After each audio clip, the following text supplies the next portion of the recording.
loves, your vlogger queen is here. Isang napaka-special na unboxing ang gagawin natin today, featuring a piece of wearable art that I absolutely adore. The Abbey Mules by Rahasa Fashion. Tingnan niyo yung pagkakabalot. The attention to detail is truly a luxury experience. Actually, the element of surprise is here, but you know how beautiful the pair is. These Abbey Mules are flawlessly handcrafted from premium, natural abaca fiber. I am really obsessed with how it bridges rich, traditional craftsmanship with a very sharp and modern silhouette.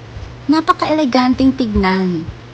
You know what? Saktong-sakto talaga yung dating niya because I am officially pairing this with my outfit for a very special event at para na rin sa mga sunod-sunod nating corporate engagements.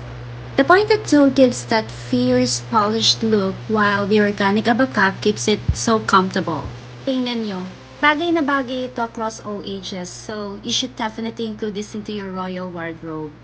So that's it for today. Stay tuned to Royal Reflections Media for the full OOTD reveal. Bye!